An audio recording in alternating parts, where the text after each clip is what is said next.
The prologue to the film begins with a girl saying her doll is lost. She is scared the doll is alone. Our attention is brought to the many injuries this girl has sustained. A man walks into her room and asks how she is. She starts to cry before getting scared that someone is coming. He tells her she is safe there, but she sees someone behind him. She says a certain girl is real, and she is everywhere. Since she cannot take it anymore, she does something awful. The man laments to what she did, and the scene finishes with us seeing a doll. It is very likely the one she was talking about. 4 years later, we see the main character, Sarah, sitting inside a church with her mom. A girl enters the church in inappropriate clothing for the setting. She sits beside Sarah, getting asked by the girl who is taking them.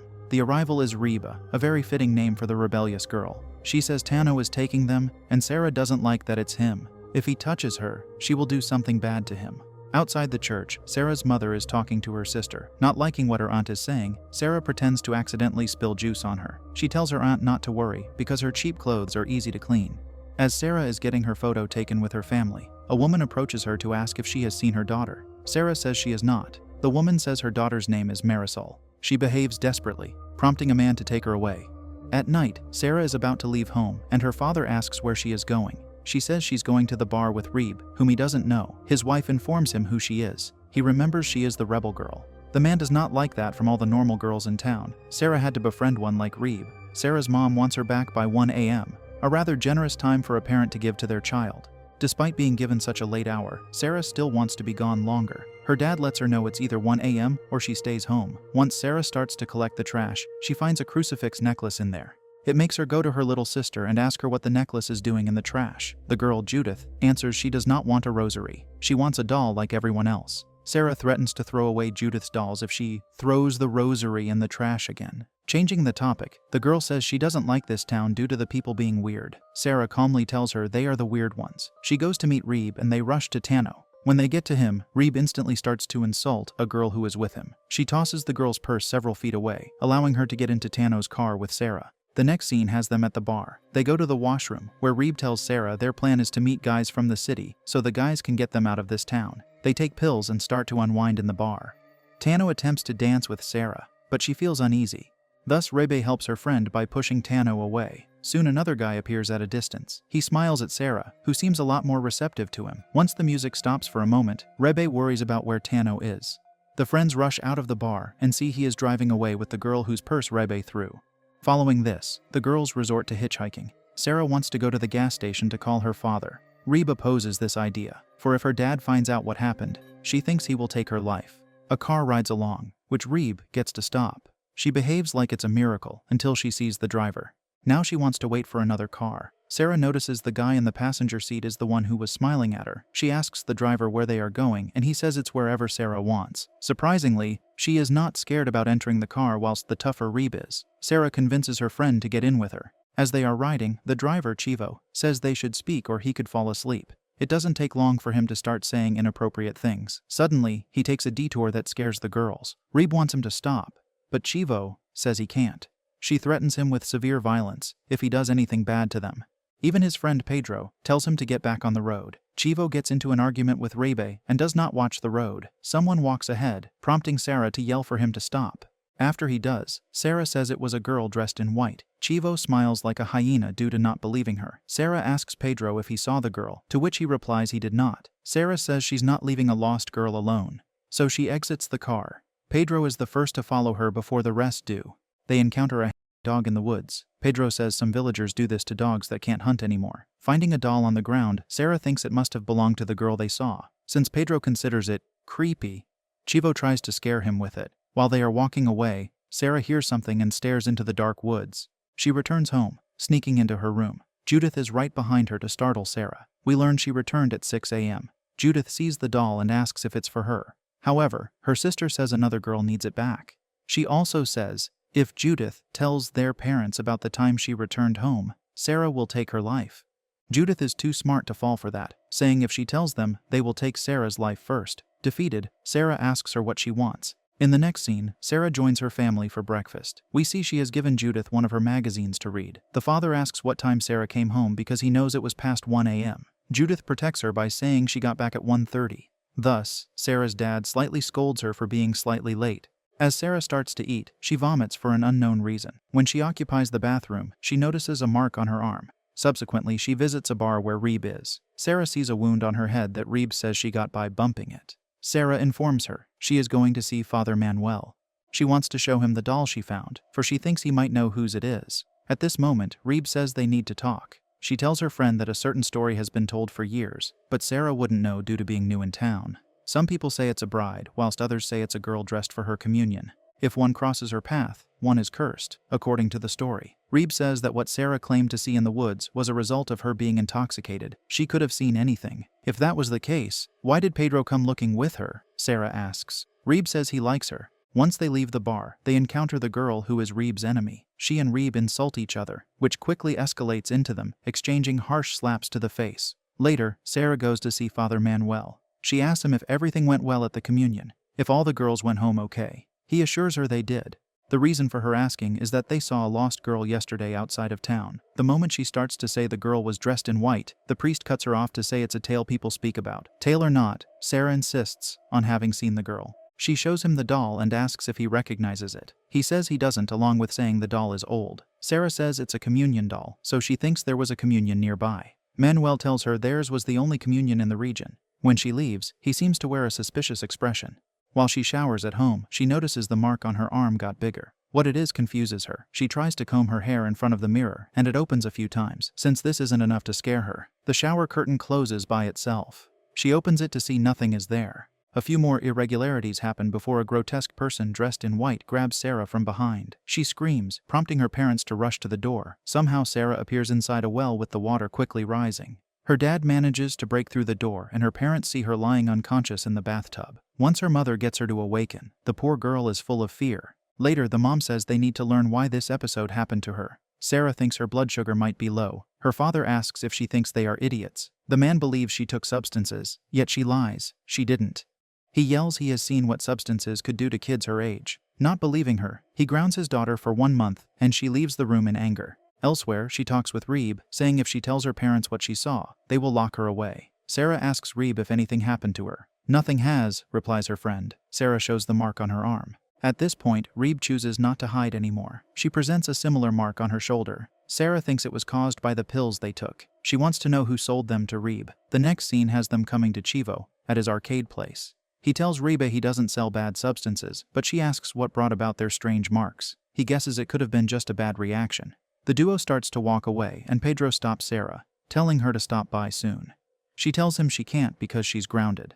When she leaves with Reb, Chivo checks himself, showing us he has a mark too. Later, Reb is at home with her dad. He curses due to his food being cold. She tells him he was rushing her, which makes him yell in anger, scaring his daughter. Switching to a much more proper family, Sarah's father tells her he and her mom will be working nights starting tomorrow. Sarah will have to prepare dinner for Judith, who does not like this. Back to Rebe, she goes to the bar, where she visits the washroom. While she uses a stall, she gets a knock from the adjacent one. Thus, she hands over the roll of paper to whoever is there. Once she washes her hands, she sees the door of the occupied stall shaking. Banging on it, she asks what is wrong with the person. The door opens to reveal no one is inside. The roll of paper rolls out before all the doors start to open and close incessantly. Rebe sees the grotesque girl in white in the stall, a sight that horrifies her to rush out of the bar. She gets to a payphone outside to call Sarah, whom she tells that she was right about something bad happening to them.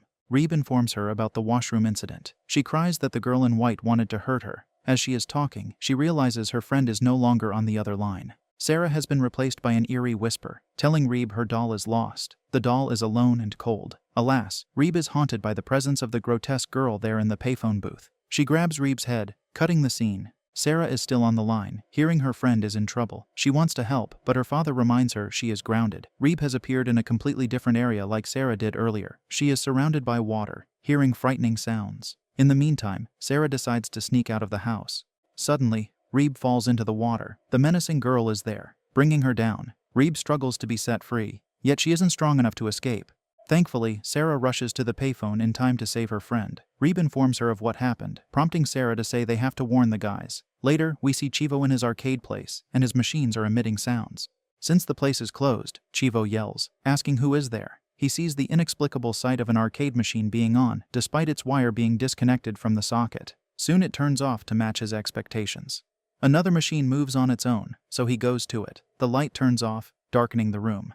It is the perfect time for the girl in white to appear. She scares him out of the building. He gets into his car and drives away. However, his car is no sanctuary. He sees the grotesque girl in the back seat, causing him to crash. By coincidence, Sarah happens to be there with Rebe. The former approaches him to hear Chivo tell her 2 words, the girl. He loses his life right after saying this. Pedro arrives on the scene, crying to see his friend has perished. Elsewhere, he talks to the girls, saying that a few years ago, 2 sisters found the doll too. They started to say the girl showed up everywhere and she wanted to hurt them. They also had odd marks on them. Sarah wants to speak to them, but Rebe says they are deceased. Pedro says one of the sisters had a boyfriend. He wants to see him tomorrow. When Rebe comes home, she tries to sleep on the couch with her dad. Of course, she is scared to sleep alone.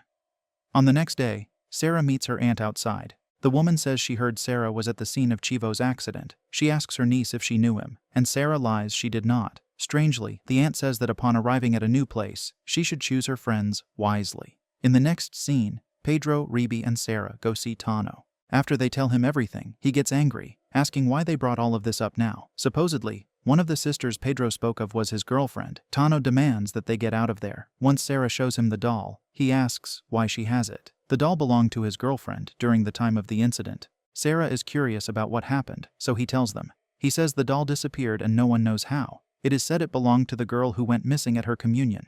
Tano does not know her name. He tells them to ask the priest, because he knows what happened. As the trio is walking away, Sarah badmouths Manuel for lying to her. Arriving at his place, they call out to him but don't receive an answer. A projector is rolling there. It displays a family at a communion. Pedro stops it at the moment of a little girl holding the doll. Rebe finds a document among many that states the girl's name. It is Marisol, the name given to Sarah by the strange woman at the communion in the beginning. Soon Rebe gets pulled away strongly by an invisible force, and the same happens to Sarah. While she is on the floor, she sees a deceased Manuel. Pedro is left alone in the room, where he continues to watch what the projector shows him. He hears chilling whispers before he witnesses objects moving in the room. The grotesque girl appears, grabbing him by the neck. She takes him into her dark world by doing this. Like with the girls, he finds himself trapped in the water. The girls manage to open the door that closed on them and save Pedro from the dreadful nightmare that could have taken his life. Later, Sarah inspects his arm to see he has the same mark they do. She asks Rebe to remind her what the girl's name is. When Rebe says it is Marisol, Sarah remembers the woman saying it at the communion. Pedro says the name Remedios, for she goes to all the communions every year, looking for her daughter. They need to talk to her, says Sarah. It's an idea Pedro does not agree with, and Rebe tells her why. Everyone says Marisol's father took the girl's. Later, Rebe's dad arrives in his vehicle. He asks his daughter why she isn't in school. Since she says she is sick, he gets out, asking if she thinks he's an idiot. He starts taking her away, but Pedro tries to stop him. This makes the man threaten to break his face if he sees him again. Therefore, Rebe gets in the vehicle to ride away with her father. At home, he demands to know the truth. He wants his daughter to understand he breaks his back working so she can go to a good school. Yet she wastes it all. He insults her and likens Rebe to her mother. She angrily replies her mom got away from him, something Rebe wishes she could do too. He punches her for such disrespectful talk. She sees the light flicker and knows what it means. Alas, her dad does not let her get away. She is forced to break a vase over his head prior to locking herself in a room. In there, she encounters something worse than him, the grotesque girl. Once her father gets the locked door open, he sees Rebe lying unconscious on the floor. Fortunately, her dad gets her to awaken, and she stabs him out of fear. In the meantime, Sarah arrives at a secluded area with Pedro. They enter a house where Sarah finds a photo of Marisol. Suddenly, a woman startles them with her presence. She is the one Sarah saw at the communion, Remedios. Sarah lies their car broke down, which is why they are in her house. She asks to use the phone and Remedios lets them. While Pedro talks on it, Sarah starts talking about Marisol with the woman. She asks Remedios if she was at her sister's communion last week. However, the woman says it wasn't her for some reason. Sarah doesn't believe it. She says Remedios was there, and she asked about her daughter. Soon she sees the mark on Sarah's arm, prompting her to say Sarah must be suffering too. The woman warms up to our main character due to this. She says the marks on her daughter made the kids laugh at her. Now they sit, and Remedios says the people called Marisol a monster. In reality though, they were the monsters. Such things cannot be done to a child. The girl was an angel, says Remedios, gently touching Sarah's face. She says Marisol was an angel given to her by God. At this point, Sarah brings up the girl's father. She wants to know if he loved her as much as Remedios did. She learns he did, and also learns he never hurt her. What people say in town are lies. The truth is that someone took Marisol away from them. The last thing Marisol was doing was playing with her doll in the ruins. Eventually, Pedro comes to Sarah, telling her they have to go. The reason is that the man outside, who is the father, starts entering the house. Before they leave, Sarah promises Remedios they will find her daughter. When the man enters, he yells, "What are they doing in his house?" and the duo runs away. He chases them outside, but they get inside the car in time to ride off. Following this, they occupy Chivo's arcade. It is a quiet, safe place at the moment. Pedro takes advantage of this by trying to kiss Sarah. Although she is receptive to this, it isn't allowed to happen because a loud noise interrupts them. They go outside to see a crying Reba there. She hugs Sarah, saying she almost took her dad's life. While the trio is inside the arcade, we see how big the marks have become on Reba's back. She says she can't take it anymore. She can't see the evil girl again. Sarah tries to comfort her by informing her friend of what Remedios said, that her daughter went missing in the ruins. The answer must lie somewhere there. If they can fix the problem, they could relieve themselves of the curse. Later, the three of them arrive at the ruins. Pedro hears water and starts going there. Sarah stays behind due to hearing whispers. She looks into the darkness where they seem to be coming from. The whispers are about the doll being lost. The doll is alone and cold. Sarah keeps hearing whispers until Rebe tells her to go. The group draws near a cell door, and Pedro says it's where Marisol hid. Sarah opens it before going in first. Instead of Pedro, the girl has to enter the place that could be dangerous. Once they are in the area, Rebe says she has been there. The place is familiar, for it is where Marisol has taken them all during the time she took control of their consciousness. Sarah starts to go for the well, but her friends stop her. We should remember the well is the place Marisol took her. Pedro suddenly gets pulled away by a force, and Sarah gets pulled toward the well. Rebe tries to help her, yet Sarah still falls to the bottom. She sees the grotesque Marisol there. She emits inhumanly scary sounds as she crawls to Sarah. Our heroine is horrified, not knowing how to escape. She eventually realizes Marisol isn't trying to hurt her. What she's doing is hugging Sarah, who remembers that nobody wanted to touch the poor girl. So she hugs her back. Soon she notices the water is rising. It engulfs them, and Sarah receives a flashback of Marisol at her communion. She went to the well with the doll, where she tragically fell to drown. Now Sarah sees the girl in her healthy human form. Because of this, the water descends. Marisol has taken the form of a skeleton, no longer living. Someone has witnessed her tragic, untimely demise, and this sets the girl free. Rebe calls Sarah from above. The next scene has the trio arriving near Sarah's home. When Rebe exits the car, Sarah finally kisses Pedro. This brings a smile to his face. Afterward, Sarah enters her home with Rebe. Judith is there alone, asking her sister where she has been. She sees the doll in Sarah's purse. Alone with Sarah, Rebe tells her they were already the weird ones. They are even weirder with the marks still on them. However, she also tells her friend not to worry. She thinks the marks will disappear in time. At this moment, Sarah says something doesn't make sense. She wonders why would a little girl leave the party to hide in the ruins. She does not believe the girl was just playing. Sarah thinks she was following someone who was enticing her. They then go to Judith, and Sarah sees her with the doll. She rushes to her to take it away. Alas, she sees the dreadful mark on her little sister's arm. In a short time, the lights flicker along with the door shutting. Scared, Rebe asks, "Why is this happening again?" The paranormal activity becomes stronger, and Sarah realizes they didn't free themselves of Marisol. What they did was free her. Another grotesque being appears, uttering the same words about the doll that we kept hearing. It smiles wickedly at them prior to ending our time with them. The final scene shows us how it all began. A dog brings the doll to Marisol. She shows the doll to her father, asking if she can keep it. He does not object to it, though he should have. Remedios tells her the doll is very old. The poor Marisol notices a small mark on her arm. Unbeknownst to her, the curse has entered her.